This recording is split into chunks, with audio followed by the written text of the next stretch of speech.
Hello students, welcome to your YouTube channel the physics wave. My name Hemant Kumar. ठीक है, आज का जो हमारा जो क्लास 9th के लिए स्टडी करेंगे जो चैप्टर है वो है न्यू चैप्टर ग्रेविटेशन। ठीक है, देखिए ग्रेविटेशन की स्टार्टिंग होती है नियरली इन 16th सेंचुरी।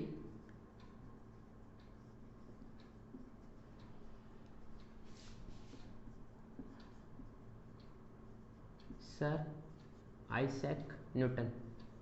ठीक है, न्यूटन को क्या है कि फादर ऑफ साइंस भी बोलते हैं क्योंकि इन्होंने बहुत ज़्यादा लॉज दिए थे। ठीक है, तो देखो क्या हुआ कि हमें पता है, हमने लास्ट टाइम जो चैप्टर पढ़ा है हमने फोर्स के बारे में स्टडी किया और हमने क्या था कि we required force to move any object. ठीक, अगर कोई अपने पास ऑब्जेक्ट है, अगर हम चाहते हैं ये मोशन में हो तो हमें क्या अप्लाई करना पड़ेगा? फोर्स अप्लाई करना पड़ेगा। हम ये सब बात जानते हैं। अब देखो क्या हुआ कि जब न्यूटन एप्पल के पेड़ के नीचे बैठे हुए थे, ऐसा कहा जाता है, स्टोरी है कि वो नीचे थे एप्पल के, तो अचानक से क्या हुआ कि एक एप्पल नीचे आके गिरा। वो एप्पल जब नीचे आके गिरा तो क्या उसके ऊपर किसी ने फोर्स लगाया था ऊपर से? जैसे हमने ऑब्जेक्ट को मूव करने के लिए पीछे से फोर्स लगा रहे हैं, तो क्या इस एप्पल के ऊपर किसी ने फोर्स लगाया ऊपर से? नहीं। ये जो पेन है, ये पेन को मैंने यहाँ से पकड़ा है, इसको जैसे छोड़ूंगा तो क्या मैं ऊपर से कोई फोर्स लगा रहा हूँ? नहीं। फोर्स लगाना मतलब इसको ऐसे फेंकना, लेकिन मैंने इसके ऊपर कोई फोर्स लगाया ही नहीं। तो ये फिर भी नीचे क्यों आया? क्वेश्चन था कि ये नीचे क्यों आया। इसका मतलब क्या है, इसके ऊपर जो फोर्स लग रहा है वो फोर्स कहाँ से लग रहा है? नीचे से फोर्स लग रहा है। और वो फोर्स कैसे है? पुलिंग फोर्स है, जो इसको अपनी तरफ खींच रहा है। ठीक है, तो यहां से न्यूटन ने बोला, क्या बोला कि इसका मतलब जो अर्थ है इसके ऊपर क्या है? फोर्स लगा रही है, तभी तो नीचे आया। भाई ऊपर से तो कोई फोर्स है नहीं और हमें मोशन के लिए फोर्स चाहिए। एप्पल ने मोशन किया डाउनवर्ड, तो इसका मतलब क्या हुआ कि कोई नीचे से फोर्स है जो उसको अपनी तरफ पुल कर रहा है, अपनी तरफ खींच रहा है। तो यहां से उन्होंने क्या बताया कि उस फोर्स के उन्होंने क्या नाम दिया? Gravitational force. अगर अर्थ इसको अपनी तरफ पुल कर रही है तो इसको क्या बोल दिया? Gravitational force of earth. ठीक है, इसके बाद इन्होंने क्या बताया कि इन्होंने बोला कि नॉट ओनली फॉर एप्पल, इस यूनिवर्स के अंदर जितनी भी ऑब्जेक्ट है वो दूसरी ऑब्जेक्ट के ऊपर क्या लगाती है? फोर्स लगाती है। क्या बताया कि इस यूनिवर्स के अंदर जितनी भी ऑब्जेक्ट है वो एक दूसरे के ऊपर क्या है? फोर्स लगाती है। ठीक है, फॉर एग्जाम्पल अर्थ और सन की बात करते हैं तो अपने पास क्या है? अपने पास अर्थ है, अर्थ के अराउंड क्या है? मून रिवॉल्व कर रहे हैं। ठीक है, मून। तो अर्थ भी किसके ऊपर? एक मून के ऊपर क्या लगा रही है? एक फोर्स लगा रही है, तभी ये क्या है? इसके अराउंड मूव कर रहे हैं। यहां से न्यूटन ने इसके ग्रेविटेशन का बेसिक दिया। ठीक है, इसके बाद इन्होंने एक लॉ दिया अपना जिसको बोलते हैं यूनिवर्सल लॉ ऑफ ग्रेविटेशन। देखते हैं वो क्या था। इन्होंने दिया था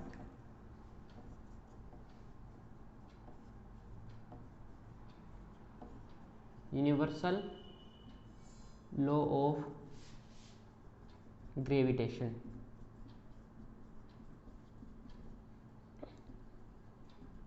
ठीक है, इन्होंने एक लॉ दिया। इन्होंने क्या बोला? इन्होंने statement the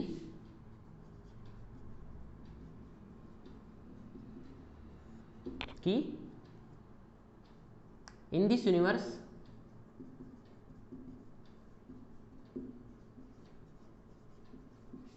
every body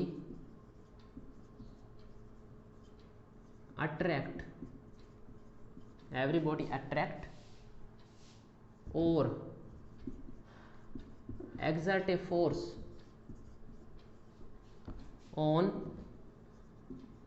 another body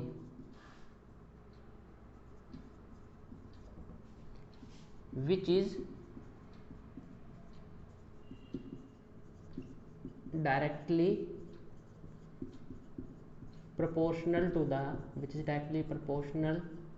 to the product of the masses of body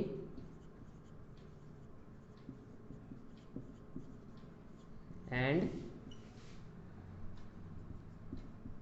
inversely proportional to the square of distance between them.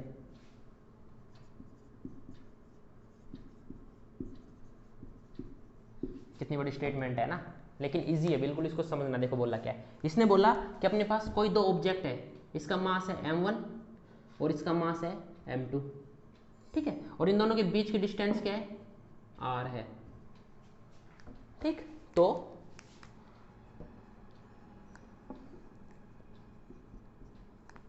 ठीक है, इसने क्या प्रूफ दिया, इसने क्या बताया, इसने बताया कि जो दो मास है इनके बीच में जो फोर्स लगेगा वो फोर्स क्या है, directly proportional to the product of their masses. वो डायरेक्टली प्रोपोर्शनल है, इसका मतलब होता है डायरेक्टली प्रोपोर्शनल। एक्सप्लेन करते हैं क्या होता है, अभी बताते हैं। Directly proportional to the product of their masses, product of their masses मतलब उन मासेस का multiplication, equation number 1। And inversely proportional to the square of distance between them, and जो फोर्स है वो क्या है, inversely proportional to the square of distance between them. इनका distance कितनी है, r, तो r का क्या स्क्वायर। ये क्या हो गया अपने पास equation 2, equation 1 and equation 2। From equation 1 and 2 क्या पता चला कि जो फोर्स है वो डायरेक्टली प्रोपोर्शनल है m1 m2 अपॉन में r स्क्वायर, ठीक है। ये है gravitational law of universal of gravitation. अच्छा, अब बात करते हैं इसकी डायरेक्टली की मतलब, ठीक है। देखो डायरेक्टली का क्या मतलब है, इस डायरेक्टली का मतलब होता है कि अगर ये क्वांटिटी बढ़ेगी तो ये क्वांटिटी भी क्या है, इंक्रीज होगी। ये इंक्रीज होगी तो ये भी इंक्रीज होगी, ये डिक्रीज होगी तो ये भी डिक्रीज होगी, ठीक है। अगर ये 2 से इंक्रीज होगी तो इसको भी 2 से क्या होना पड़ेगा, इंक्रीज ही होना पड़ेगा। और बात करते हैं इनवर्सली की, यानी अपोन में समथिंग आ गया, तो अगर अपोन में r है तो अगर r बढ़ेगा तो फोर्स क्या होगा, कम होगा, और अगर r कम होगा तो फोर्स क्या होगा, ज़्यादा होगा। इसको बोलते हैं इनवर्सली प्रोपोर्शनल, इसको बोलते हैं डायरेक्टली प्रोपोर्शनल। फॉर एग्जाम्पल, जितना ज़्यादा इनका मास का प्रोडक्ट होगा उतना ज़्यादा इनके बीच में फोर्स इंक्रीज होगा, और जितना ज़्यादा ये आपस में एक दूसरे से पास आएंगे तो डिस्टेंस क्या होगी, कम होगी, डिस्टेंस कम होगी तो फोर्स क्या होगा, ज़्यादा होगा। यानी जितना ये पास होंगे उतना ही फोर्स ज़्यादा होगा, जितना इनके बीच की डिस्टेंस ज़्यादा होगी, दूर दूर होंगे, जितने ज़्यादा दूर होंगे तो r बढ़ेगी तो फोर्स क्या होगा, कम होगा। ये किसने बताया, न्यूटन ने, इन्होंने ये फॉर्मूला दिया, ठीक है। अब हम फिजिक्स के अंदर क्या करते हैं कि जो अपने पास डायरेक्टली प्रोपोर्शनल का जो सिंबल होता है इसको हम किसी कॉन्स्टेंट से रिप्लेस करते हैं, ठीक है। तो कैसे रिप्लेस किया हमने इसको, हमने इस फॉर्मूले को कैसे लिखा कि F इक्वल टू लगा देते हैं, ठीक है, प्रोपोर्शनल को हटाने के लिए। और जब प्रोपोर्शनल हटता है तो इसके बाद एक कांस्टेंट आता है, इट इज G।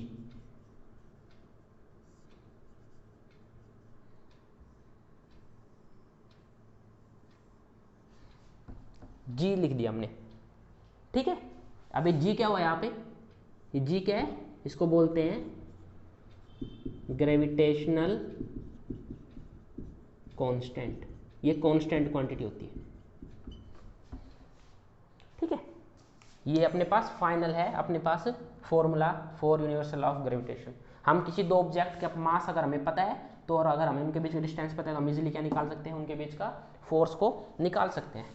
अभी जो हमने बताया कि G क्यों आया, ये कांस्टेंट है। क्या मतलब होता है फिजिक्स के अंदर कांस्टेंट का, फिजिक्स के अंदर कांस्टेंट का मतलब है कि सपोज करो इधर अपने पास 6 है, इधर अपने पास डायरेक्टली प्रोपोर्शनल टू 2 है। अगर मेरे को इधर से 2 से मल्टीप्लाई किया मैंने इसको, तो इधर भी मेरे को क्या करना पड़ेगा, 2 से मल्टीप्लाई करना पड़ेगा। ये क्या मतलब हुआ इस प्रोपोर्शनल का, ठीक है। अब अगर मैं इस प्रोपोर्शनल को हटाना है तो मेरे को कुछ कांस्टेंट रखना पड़ेगा, तो इक्वल टू 3 मल्टीप्लाई बाई 2। तो 3 क्या हुआ, एक कांस्टेंट क्वांटिटी है। ये क्या हुआ 3 मल्टीप्लाई बाई 2 6, और इधर भी क्या अपने पास 6 है, तो इसका मतलब ये 3 क्या हो गया अपने पास एक कांस्टेंट क्वांटिटी है। ये ऑलवेज 3 ही रहेगा। हाँ, अगर आप देखना, अगर हमने इधर मल्टीप्लाई किया 4 से तो इधर कितना हुआ 24, तो इधर भी किससे मल्टीप्लाई करना पड़ेगा हमें 4 से। अब भी ये इक्वल टू कितना हो गया 24। तो जो सारा काम किसको बैलेंस किसने किया, इस 3 ने किया, और ये 3 क्या है कांस्टेंट है। तो यही काम किसका है, यहाँ पे G का है। दिस इज यूनिवर्सल, इसको यूनिवर्सल ग्रेविटेशनल कांस्टेंट भी बोल देते हैं। ठीक है, यूनिवर्सल ग्रेविटेशनल कांस्टेंट। ठीक है,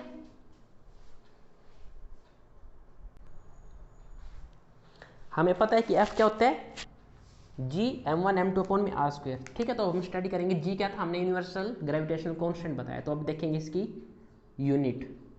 ठीक है, यूनिट ऑफ G, इस G की यूनिट क्या होगी। ठीक है, G की यूनिट निकालने के लिए हम क्या कर सकते हैं, F is equal to G m1 m2 upon में r स्क्वायर। तो G इज इक्वल टू, ये r कहाँ चला गया, फोर्स के साथ मल्टीप्लाई हो गया, r स्क्वायर अपॉन में m1 m2। ये समझ में आया। ठीक है, और फोर्स की यूनिट क्या होती है, Newton, multiply by distance, r क्या है, डिस्टेंस है, तो डिस्टेंस को किस में मेजर करते हैं हम, मीटर के अंदर, मीटर का स्क्वायर अपॉन में मास, मास इनटू में मास, दोनों मास है, और मास को किस में मेजर करते हैं हम, ग्राम में नहीं, किलोग्राम में मेजर करते हैं हम। ठीक है, तो G की ऐसा यूनिट क्या हो गया अपने पास, G is equal to, Newton को मैंने N लिख दिया, न्यूटन मीटर स्क्वायर पर kg स्क्वायर। ये क्या हो गया अपने पास, यूनिट ऑफ G, इसको याद रखना हमेशा, यूनिट ऑफ G। ठीक है, उसके बाद आता अपने पास इस वैल्यू क्या होती है फिर G की, हमने बताया कि कांस्टेंट की तो कुछ वैल्यू होती है, तो वैल्यू ऑफ G कितनी होगी यहाँ पे, तो वैल्यू ऑफ G होती है 6.67 इंटू 10 की पावर -12 -11 न्यूटन मीटर स्क्वायर पर kg स्क्वायर। ये क्या हो गई, वैल्यू ऑफ G। इसको भी हमेशा याद रखना कि वैल्यू ऑफ G क्या होती है, ऑलवेज 6.67 इंटू 10 की power -11 newton metre square by kilogram. अच्छा, कैसे आई है, ये आती है, यहाँ पे हमने एक छोटा सा ऐसे हेडिंग बना के, when m1 is equal to 1 kg, m2 is equal to 1 kg। ठीक है, दोनों का मास हमने क्या माना, ऑब्जेक्ट का 1 kg, और जो उनके बीच की डिस्टेंस को हमने क्या माना, 1 मीटर। ठीक है, 1 मीटर। तो F क्या हो गया अपने पास, G, M क्या हो गया, 1 डिस्टेंस का स्क्वायर, 1 का स्क्वायर, ये अपने पास क्या है G, यानी F किसके बराबर हो गया, G के बराबर हो गया। और जब हमने इसको कैलकुलेट करके देखा कि भाई मास m1 कितना हुआ, 1 kg, डिस्टेंस भी कितनी होगी, 1 kg, और डिस्टेंस 1 मीटर और 1 तो हमारे पास जो फोर्स कितना आया था, हमारे पास फोर्स आया 6.67 इंटू 10 की power -11 newton metre square kg। ठीक है, यानी इतना फोर्स अपने पास, इतना फोर्स आता था। ठीक है, ये फोर्स आया न्यूटन, ये अपने पास इतना फोर्स आया, और फोर्स किसके बराबर है, इस केस में G के बराबर है। तो यहाँ से क्या पता चला, G की वैल्यू भी क्या हो गई, 6.67 इंटू 10 की power -11 newton metre square kg का स्क्वायर। ये कहाँ से क्या वैल्यू है अपने पास, हमने यूनिट ऑफ G पता चला, और हमें इसके बारे में ये पता चला। ठीक है, इसके बाद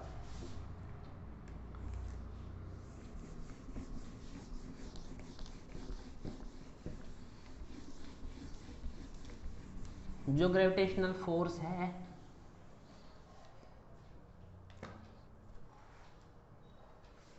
इसकी इंपॉर्टेंस देखते हैं। ये चलो एक नोट डालते हैं पहले। नोट क्या होगा, नंबर 1 क्या बोलेंगे हम, कि जो ग्रेविटेशनल फोर्स है, यानी यूनिवर्सल ग्रेविटेशनल या ग्रेविटेशनल की बात है। ठीक है, तो gravitational force is always attractive in nature. ठीक है, ये हमेशा क्या होता है, अट्रैक्टिव होता है। फॉर एग्जाम्पल हमने क्या पढ़ा था, मैग्नेट के अंदर नॉर्थ पोल एक दूसरे को क्या करते हैं, रिपेल करते हैं, और साउथ पोल भी रिपेल करते हैं, लेकिन नॉर्थ और साउथ क्या करते हैं, अट्रैक्ट करते हैं। ठीक है, लेकिन ग्रेविटेशनल जो फोर्स होता है वो ऑलवेज क्या होता है, अट्रैक्टिव नेचर होता है, हमेशा अपनी तरफ अट्रैक्ट करता है। ठीक है, नंबर 2, जो ग्रेविटेशनल जो फोर्स है is not depend is not depend on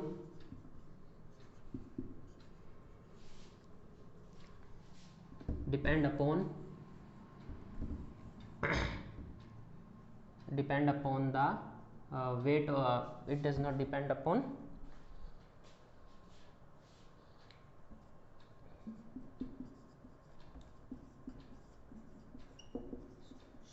it does not depend upon size of object. ये size of object पे डिपेंड नहीं करता, ये किस पे डिपेंड करता है सिर्फ, it is always depend, it is this force always depends on mass of the object, ठीक है, objects, ठीक है, ये उनके साइज पे डिपेंड नहीं करता कि छोटी है बड़ी है, ठीक है, हर ऑब्जेक्ट, हर मासिव ऑब्जेक्ट के ऊपर ये फोर्स अप्लीकेबल होगा, यानी ऑलवेज एप्लीकेबल ऑन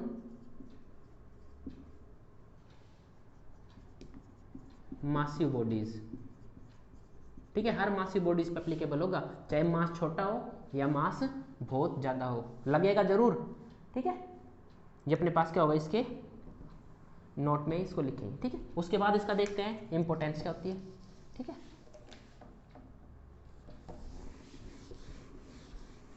इसकी जो पहली इंपोर्टेंस है,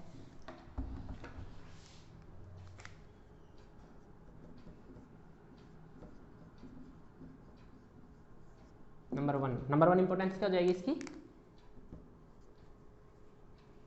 it holds the universe bind, ठीक है, इसने पूरे यूनिवर्स को बाइंड किया हुआ है, अगर ये फोर्स खत्म हो जाएगा तो जो अपना जितना भी पूरा यूनिवर्स है वो सारा कोलैप्स हो जाएगा, ठीक है, जो जितना भी अपना पूरा यूनिवर्स है किसकी वजह से है, ये ग्रेविटेशनल फोर्स की वजह से है, ठीक है। नंबर 2, जो फॉलिंग ऑफ रेन, जो अपने अर्थ के ऊपर रेन होती है, बारिश, फॉलिंग ऑफ रेन और snow is due to gravitational force, ठीक है। फॉर एग्जाम्पल कैसे कि अगर हम यहाँ पे अगर रेन है, यहाँ पे ड्रॉप है, तो ग्रेविटेशनल फोर्स क्या करेगा, उनको अपनी तरफ पुल करेगा नीचे, और ये नीचे आके गिरने लग जाएगी, ठीक है। नंबर 3, जो रिवर के अंदर जो वाटर फ्लो होता है, flowing of water in reverse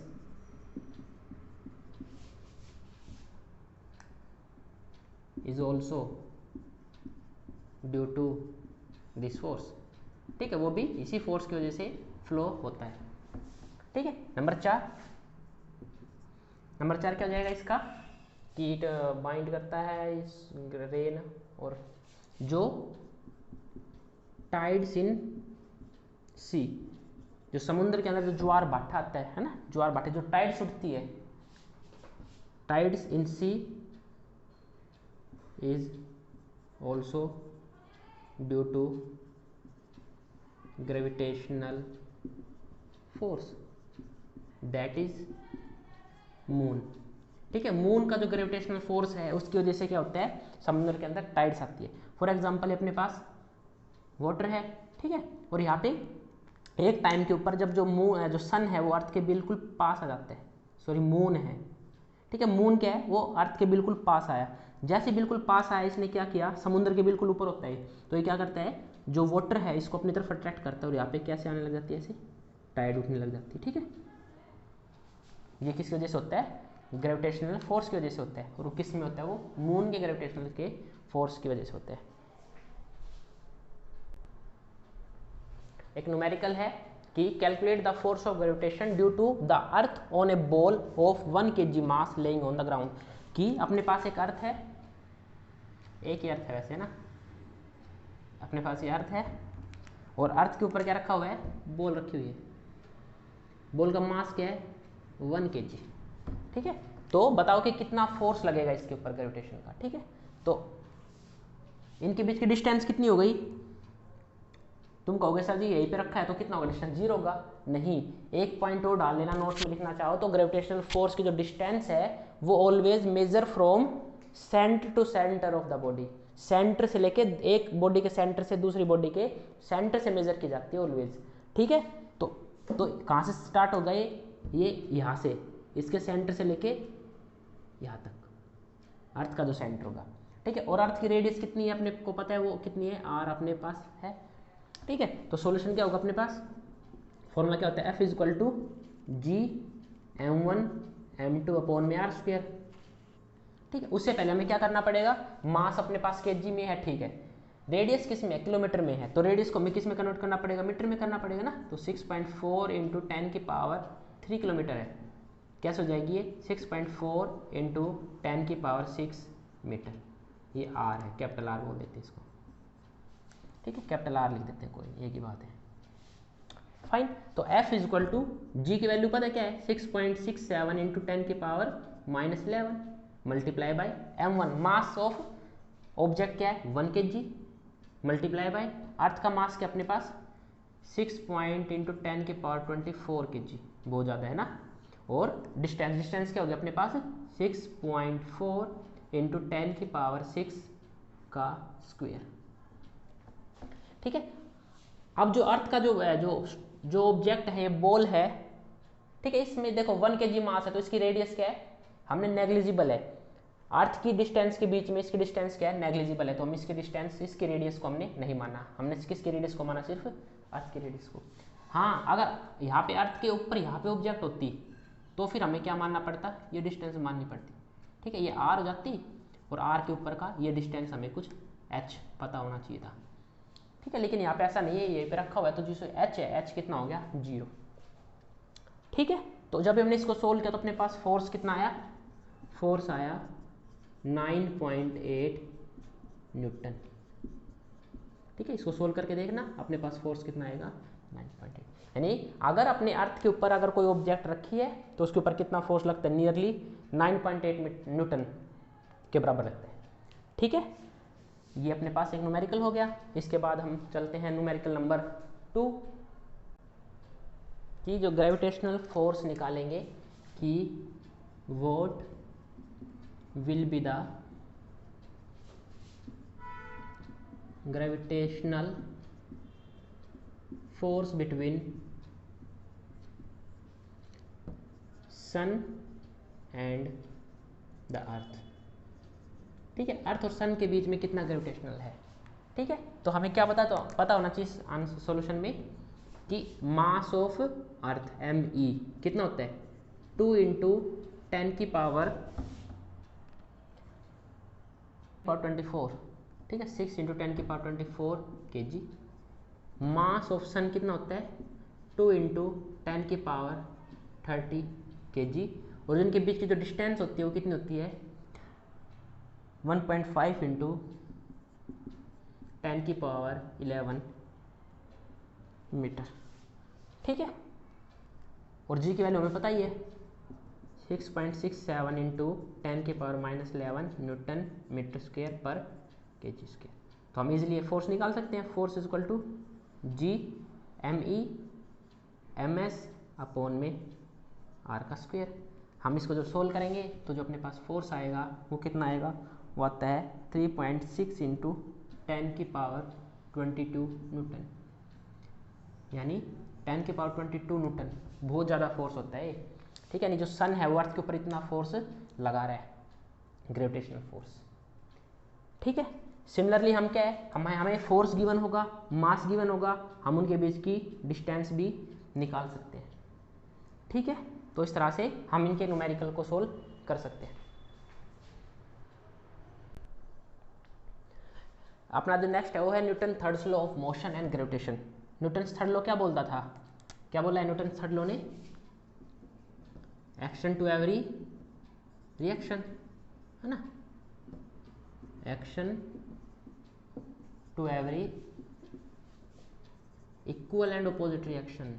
ये इक्वल वर्ड बहुत जरूरी है, ठीक है, इक्वल एंड अपोजिट रिएक्शन, मतलब कि अगर एक बॉडी जिसका मास m1 है, दूसरी बॉडी है m2 है, अगर m1 m2 के ऊपर फोर्स लगा रही है तो m2 भी क्या लगाएगा, m1 के ऊपर कोई फोर्स लगाएगा, यानी F12 इक्वल टू F21 और F12, ठीक है। Force on 2 due to 1, force 2 के ऊपर लगाया 1 ने, ठीक है, और फोर्स ऑन 1 2। तो अगर ये इसको अपने से रिपेल कर रही है या अट्रैक्ट कर रही है, तो ये भी इसको क्या करेगी, अट्रैक्ट करेगी। यानी अगर ये इसके ऊपर जितना फोर्स लगाएगी उतना ही फोर्स कौन लगाएगा, ये M2 M1 के ऊपर लगाएगी। यही क्या बोला था न्यूटन के थर्ड लॉ ने। तो इसका क्या मतलब हुआ कि अगर सन अर्थ के ऊपर फोर्स लगा रहा है, क्या अर्थ भी सन के ऊपर फोर्स लगा रही है, बिल्कुल हाँ, सही बात है। ये न्यूटन ने बोला, अब न्यूटन गलत थोड़ा ना होगा, अब न्यूटन अपने ही लॉ को थोड़ा ना गलत साबित करेगा, ठीक है। तो हमने माना कि अपने पास अर्थ है, ठीक है, और यहाँ पे स्टोन है।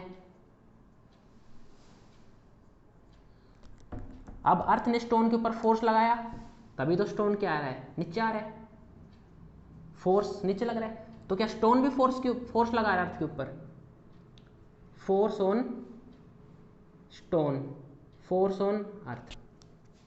तो क्या स्टोन भी अर्थ के ऊपर फोर्स लगा रहा है, भाई न्यूटन का थर्ड लॉ तो ये बोलता है कि लगाना चाहिए, तो हाँ लगा रहा है, इसका आंसर है लगा रहा है। तो फिर अर्थ क्यों नहीं ऊपर जा रही, स्टोन ही नीचे क्यों आया, अर्थ ऊपर क्यों नहीं गई। इसका आंसर मिलता हमें न्यूटन के सेकंड लॉ से, F = ma। तो ए क्या होता है, F/m। मतलब क्या हुआ, मास ज़्यादा होगा तो एक्सेलरेशन क्या होगा, उसमें कम प्रोड्यूस होगा, और मास कम होगा तो एक्सेलरेशन उसमें क्या प्रोड्यूस होगा, बहुत ज़्यादा। तो अब जो स्टोन का मास है बहुत कम है, मास कम है तो एक्सेलरेशन क्या प्रोड्यूस हुआ, बहुत ज़्यादा एक्सेलरेशन प्रोड्यूस हुआ, मतलब कि बहुत फास्टली से ये अर्थ की तरफ नीचे आया है, ठीक है। और अगर मैं अर्थ की बात करता हूँ तो अर्थ का मास क्या होता है, यानी चलो हम स्टोन का देखते हैं कि mass of stone is small, hence acceleration in stone is very large, तभी तो नीचे आ रहा है। But mass of earth is very large, very large बोल देंगे, वेरी भी नहीं, वेरी लार्ज। हैंस जो एक्सेलरेशन है प्रोड्यूस हुआ जो अर्थ के अंदर इज वेरी स्मॉल, मतलब इतना स्मॉल है कि हम क्या बोल देते हैं उसको, नेग्लिजिबल कर देते हैं, यानी उसको मानते ही नहीं है, जीरो, ठीक है। तो अर्थ भी ऊपर जाती है लेकिन इतनी कम फोर्स लगता है, इतनी कम एक्सेलरेशन प्रोड्यूस होता है कि हम मेजर कर ही नहीं पाते, ना के बराबर है, जीरो के बराबर है। यानी नियरली देखा जाए तो 10 की पावर -22 मीटर पर सेकेंड स्क्वायर, यानी इतने सेकंड स्क्वायर में 10 की पावर -2 मीटर ही चली। 10 की पावर -2 देखो कितनी छोटी क्वांटिटी होती है। तो हम क्या मानते हैं, इसको नेग्लिजिबल करते हैं, ठीक है, फाइन। ये अपने पास याद, आज हमारा क्या कंप्लीट हो गया, यूनिवर्सल ऑफ ग्रेविटेशन, ठीक है। Please like share and subscribe the channel, thank you.